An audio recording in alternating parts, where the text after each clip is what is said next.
নমস্কার, প্রত্যেককে জানাই স্বাগতম। আজকের অনুষ্ঠান ২০২৪-এর মে মাসে সংঘটিত একটি বিশেষ সঞ্চারকে কেন্দ্র করে, যে সঞ্চারটি তৈরি করবে ২টি গ্রহ এবং ২টি গ্রহ, এই ২টি গ্রহই কিন্তু বেশ হেভিওয়েট। প্রথমত দেবগুরু বৃহস্পতি এবং দ্বিতীয়ত দৈত্যগুরু, তিনি হলেন শুক্রাচার্য। আপনারা প্রত্যেকেই জানেন দেবগুরুর সাথে দৈত্যগুরুর সম্পর্কটা কিন্তু খুব একটা ভালো না। অনেকেই মনে করেন অহিনকুলের সম্পর্ক, অতটা না হলেও সম্পর্কের যে আ প্রাবল্যতা বা শুভত্ব সেটা তুলনামূলকভাবে কম থাকে। অ্যাকচুয়ালি একজন ডেস্টিনি মেকার আর একজন হলো জীবকারক গ্রহ। বৃহস্পতি তিনি কোথাও আখ্যায়িত হয়েছেন বৃহৎ তেজার হিসেবে, কোথাও তাকে বলা হয়েছে ব্রাহ্মণস্পতি। নিগূঢ় জ্ঞানের বহিঃপ্রকাশ যে গ্রহটির মাধ্যমে সম্ভব সেটি বৃহস্পতি। You can buy so many books, you can collect so many books. আপনি ৫ জায়গায় পড়তে পারেন, ১০ জায়গায় পড়তে পারেন, কিন্তু কম্পাইল করে নিগূঢ় জ্ঞানটা আপনাকে আরোহণ করতে হলে অবশ্যই এই বৃহস্পতিকে চাই। তো এই হলো বৃহস্পতি, তিনি বৃষ রাশিতে বর্তমানে রয়েছেন এবং তার সাথে সম্মিলিত হতে চলেছেন শুক্র গ্রহ। তৈরি হবে যুক্ত যোগ বা অনেকের মতেই গজলক্ষ্মী যোগ। প্রভাব কেমন হবে? ভালো হবে না খারাপ হবে? সেটিই আমরা মূলত জানবো এবং কবে থেকে শুরু হচ্ছে সেটা সবার ১ম এ আপনাদের একদম পরিষ্কার বলে দিই। ১৯শে মে থেকে ১২ই জুন। এই যে সময়কালটা, মানে এদিকে হচ্ছে ১০ দিন, ১১ দিন, ১২ দিন, আর ওদিকে হচ্ছে ১২ দিন। মোট ২৪ দিনের একটা সমন্বয়। ভালো খারাপ মিলিয়ে থাকবে মিথুনের জন্য এবং চলুন আমরা পরপর বোঝার চেষ্টা করি এবং অবশ্যই পয়েন্ট টু পয়েন্ট কথা বলবো এবং শুধুমাত্র যে একটি রাশিতে ২টি গ্রহ অবস্থান করবে তার ভিত্তিতে নয়, আমরা আরো নিখুঁত হব এবং নক্ষত্রে অবস্থানের ভিত্তিতেও আমরা কিন্তু আলোচনাটাকে এগিয়ে নিয়ে যাব। প্রথমে আপনাদের জানাই যে যখন দেবগুরু বৃহস্পতি বৃষ রাশিতে অবস্থান করছেন সেই ১লা মে থেকে মোটামুটি আমাদের যে টাইম স্প্যান সেটা ১২ই জুন। এই সময় পর্যন্ত কিন্তু বৃহস্পতি তিনি অবস্থান করবেন কৃত্তিকা নক্ষত্রে এবং শুরুতে কৃত্তিকাতে প্রবেশ করবেন শুক্র। অনেকেই মনে করেন বৃষ রাশিতে বৃহস্পতির যে অবস্থান সেটি খুব শুভ নয়, কারণ তিনি বল হারান। কিন্তু যে জায়গাটা ইম্পর্টেন্ট আমরা ভুলে যাচ্ছি, যে কৃত্তিকাতে যখন শুক্র প্রবেশ করবে সেও যে অধিক বলশালী হবে তা কিন্তু নয়। তাই ২টি প্ল্যানেট, সো কল্ড ভাবে ২টো প্ল্যানেটই যে মারাত্মক বলশালী তা নয়, আবার একদম যে নেগেটিভ তাও নয়। সুতরাং পজিটিভ ফলাফল আমরা এক্সপেক্ট করতে পারি। আর ১২ বছর পরে এই যোগটা সংঘটিত হচ্ছে। অনেকেই প্রশ্ন করেছিলেন যে কেন ১২ বছর পর? বিগত বছর বা তার আগের বছরেও আমরা বৃহস্পতি শুক্রের কম্বিনেশন ইউজুয়ালি দেখেছি। বেসিক্যালি এটা ১২ বছর পরেই তৈরি হচ্ছে। কারণ আপনারা জানেন দেবগুরু বৃহস্পতি ১২ বছর পর প্রবেশ করেছেন বৃষ রাশির ঘরে। আর সেখানে এই যোগটি তৈরি হওয়ার কারণে এই মহাজাগতিক যোগটি ১২ বছর পরই তৈরি হচ্ছে। মিথুন রাশির সবথেকে প্রভাবিত হবে যারা যারা বিদেশের সাথে সংযুক্ত হওয়ার চেষ্টা করছেন, যারা বাইরের দেশে রয়েছেন, বাইরের দেশে যেতে চাইছেন, বাইরের দেশে এডুকেশন করছিলেন, কোনো একটা প্রতিবন্ধকতা, that can be your health related deterioration. আপনি পুনরায় চলে এসেছেন আপনার জন্মভূমিতে, কিন্তু আপনি সেই কোর্সটা আবার পার্সু করতে চান, যে জবটা আপনি ঠিক লেফট করে আসেননি, একটা রিলিফ নিয়ে এসেছিলেন, আবার সেখানে পুনরায় যুক্ত হতে চান।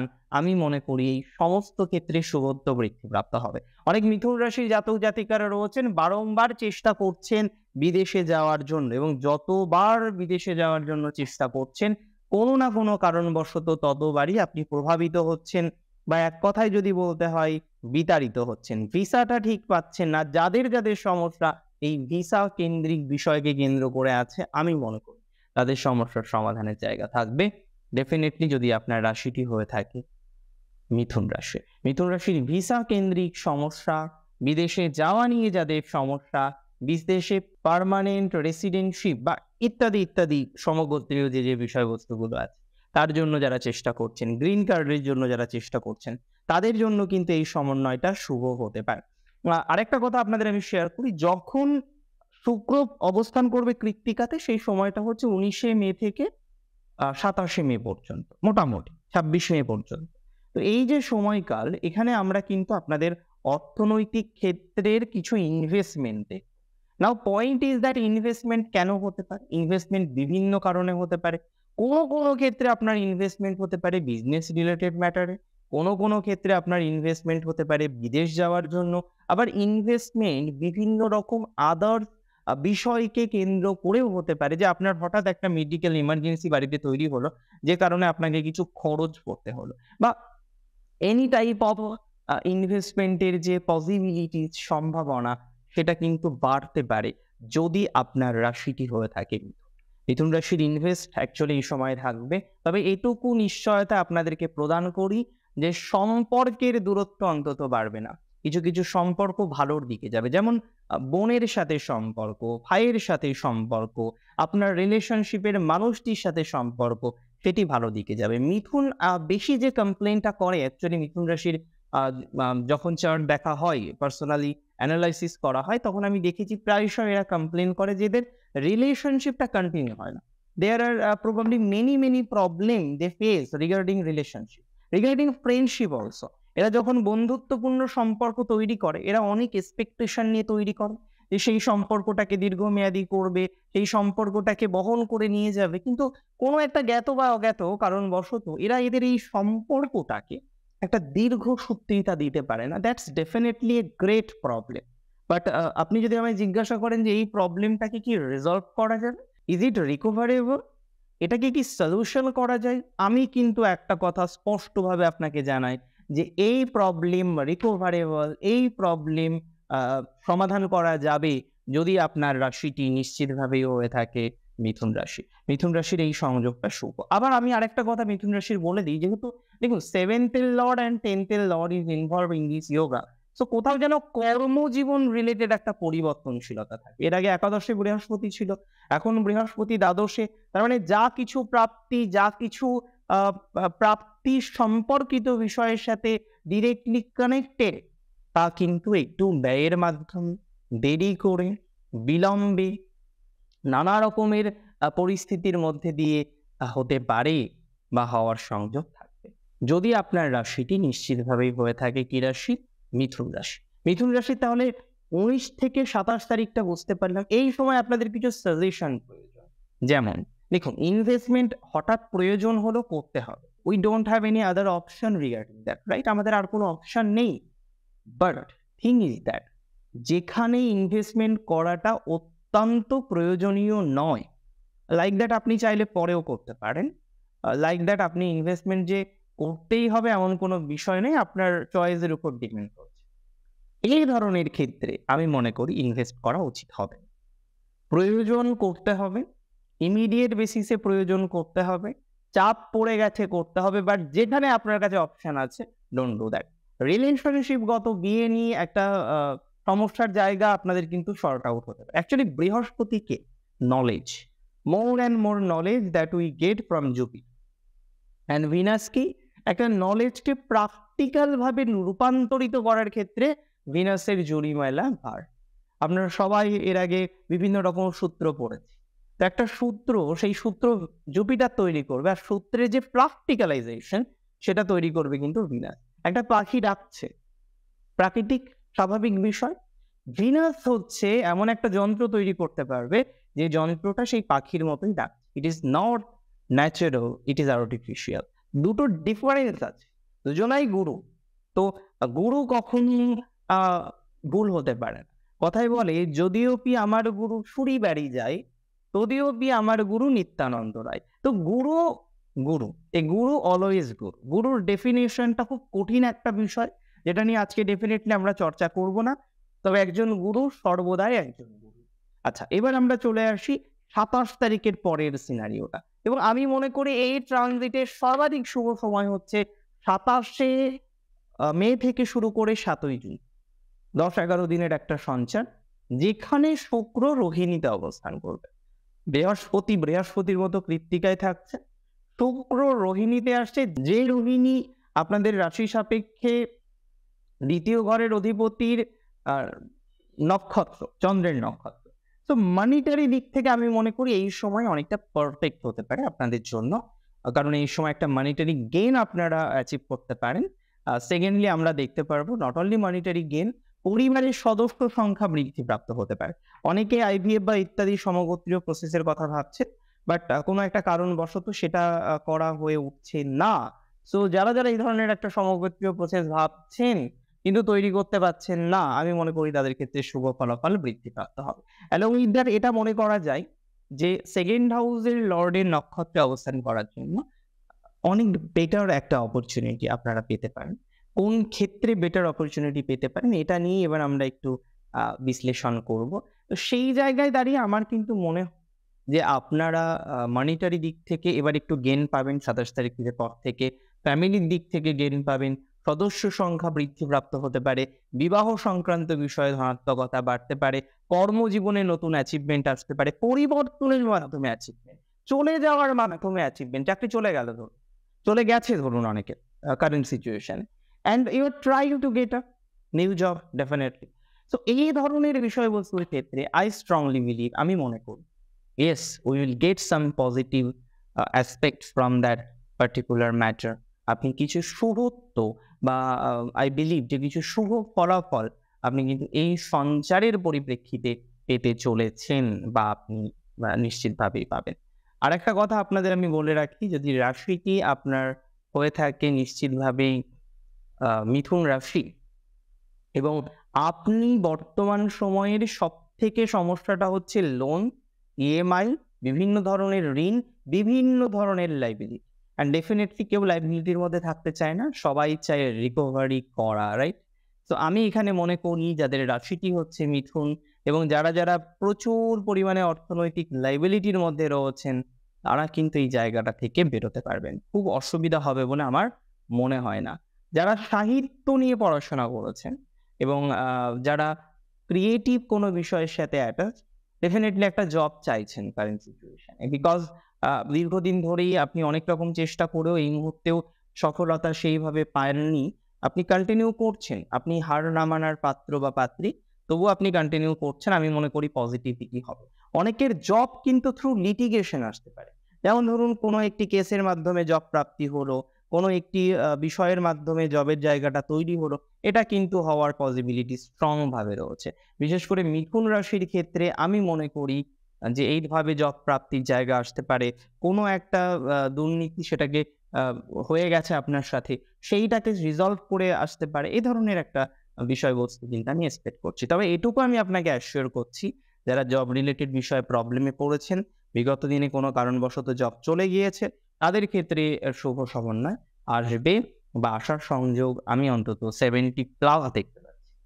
প্রশ্ন হলো অনেকে মাধ্যমিক পাস করেছেন এবং ভাবছেন একটা ভালো সাবজেক্ট নিয়ে এগোবে এবং আপনি খুব কন্ট্রাডিকশন এর মধ্যে আছেন হোয়াট টু ডু, মানে কি করা যেতে পারে। সেক্ষেত্রে আপনার কোন দিকে যাওয়া উচিত হবে এই নিয়ে অনেক রকমের প্রশ্ন আপনার মনের মধ্যে বর্তমানে ঘুরপাক খাচ্ছে। আ কোন দিকে যাওয়া উচিত হবে এখানে যদি আপনি সায়েন্স, আর্টস নিয়ে বা কমার্স নিয়ে একটা ডিভিশন করতে চান, আমি মনে করি এটাকে একটু নিয়ন্ত্রণ করার প্রয়োজনীয়তা থাকছে। সঠিকভাবে নিয়ন্ত্রণ করার দরকারই আছে এবং কিছু ক্ষেত্রে আমরা পজিটিভ রেজাল্ট পেতে পারি বা পাবো। আচ্ছা, এবার আমাদের প্রশ্ন হচ্ছে ৭ তারিখ পর্যন্ত ঘটনাক্রম আমরা বুঝলাম। এবার হচ্ছে অত্যাধিক গুরুত্বপূর্ণ জায়গা ৭ই জুন থেকে ১২ই জুন, মানে প্রায় ৫ টা দিন বা ৬ টা দিন কেমন যেতে পারে। প্রথমেই আপনাদের বলি এই সময়টা কিন্তু খুব সেনসিটিভ। আমাদের অনেক বেশি সচেতনতা এই সময় রাখতে হবে। তবে তার মধ্যে দিয়ে অনেক অ্যাচিভমেন্ট আছে। যেমন নতুন চাকরি পাওয়ার পসিবিলিটিস হতে পারে।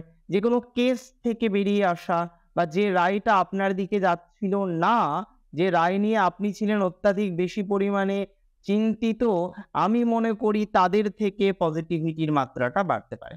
অনেকের সন্তান ইত্যাদি বিষয় নিয়ে ধনাত্মকতার জায়গা তৈরি হওয়ার জায়গা দেখতে পাচ্ছি। বিদেশ যাত্রার ক্ষেত্রে শুভ ফলাফল লাভ। যেকোনো লোন মুক্তির সম্ভাবনা থাকবে। কোনো রিলেশনশিপ থেকে বেরিয়ে আসার মানসিকতা তৈরি হতে পারে। এখানে দাঁড়িয়ে দেখুন এটা টোটালি আপনার ডিসিশন। আপনি রিলেশনশিপ থেকে বেরিয়ে আসবেন না রিলেশনশিপের মধ্যে এখনো অ্যাটাচ থাকবেন। বাট আমি মনে করি যাই করুন না কেন অনেক ভেবে চিন্তে করতে হবে। ইট নট লাইক দ্যাট যে আপনি রিলেশনশিপের মধ্যেই থাকবেন। ইট নট লাইক দ্যাট আপনার সেই রিলেশনশিপের জায়গাটাকে এভাবেই কন্টিনিউ করবেন। বাট আমি মনে করি অনেক ভাবনা চিন্তা করার প্রয়োজনীয়তা আছে। করে বিষয়টিকে সলিউশন করার দরকার। আচ্ছা, নতুন বিবাহ সূত্রের কিছু সংযোগ দেখতে পাচ্ছি। অবশ্যই এনালাইসিস করে, বিচার করে, মিলিয়ে এগোন, বেটার হবে। অনেকে ভাবেন যে শুধুমাত্র অষ্টকূটের উপরেই হয়তো বিবাহিত জীবন ডিপেন্ড করে। It's totally A wrong decision. ৩৬ এর মধ্যে ৩২ পয়েন্ট মিলল কি ২৫ মিলল কি ১৫ মিলল, এটা অবশ্যই একটা গুরুত্বপূর্ণ অধ্যায় বা একটা পার্ট বলা যেতে পারে ম্যারেজ ম্যাচিং এর, বাট ইটস নট আল্টিমেট। এটার উপরে ডিপেন্ড করে আপনার বিবাহিত জীবন শুধুমাত্র চলবে না। বিকজ সবসময় মনে রাখবেন, অষ্টকূট মিলন বা matching is based on the moon sign. শুধুমাত্র চন্দ্রের উপরে এবং চন্দ্রের নক্ষত্রের উপরে ডিপেন্ড করে এই ম্যাচিংটা সাধারণত করা হয়। এখানে নবাংশ অ্যানালাইসিস করা হচ্ছে না, এখানে বার্থ চার্ট পুঙ্খানুপুঙ্খভাবে অ্যানালাইসিস করা হচ্ছে না, এবং শুধুমাত্র রাশির উপরে ডিপেন্ড করে ম্যারিটাল লাইফ চলে না। ম্যারিটাল লাইফ চলবে, আরো অনেক বিষয় রয়েছে সেগুলোকে কানেক্ট করে বা তার সম্মিলিত কানেকশনের উপর ডিপেন্ড করে।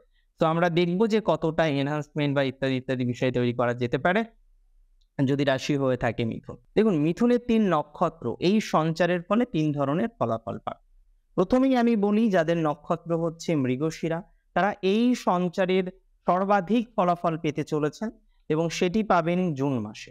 জুনের 1 তারিখ থেকে 12 তারিখের মধ্যে মৃগশিরা নক্ষত্রে জাতক জাতিকাদের কর্মজীবনে ডেভেলপমেন্ট, আইনি জটিলতা থেকে বেরিয়ে আসার মতো কিছু সংযোগ তৈরি হওয়া, পারিবারিক জীবনে কিছু পজিটিভিটি, সম্পত্তি রিলেটেড বিষয়ে কিছু ধনাত্মকতার জায়গা, যারা যারা যুক্ত রয়েছেন গভর্নমেন্ট কন্ট্রাক্টর হিসেবে বা আপনার একটা স্থায়ী সম্পত্তি আছে তার উপর ডিপেন্ড করে আপনার জীবন সংসার চলছে, তাদের ক্ষেত্রে প্রচুর পরিমাণে পজিটিভিটি থাকবে। অনেকেই আছেন বিদেশে শিফট হওয়ার চেষ্টা করছেন, বিভিন্ন ধরনের পিআর থেকে শুরু করে গ্রিন কার্ড বিভিন্ন বিষয়ে অ্যাচিভমেন্ট করার চেষ্টা করছেন, অনেকের শর্ট আউট হয়ে যাবে। তবে মৃগশিরার কন্ট্রোল রাখতে হবে নিজের রাগটাকে, নিজের জেদটাকে। মৃগশিরাকে অত্যাধিক আবেগ প্রণোদিত হয়ে কোনো কাজ করলে চলবে না। মৃগশিরাকে অনেক বেশি স্পেসিফিক হতে হবে, রাইট?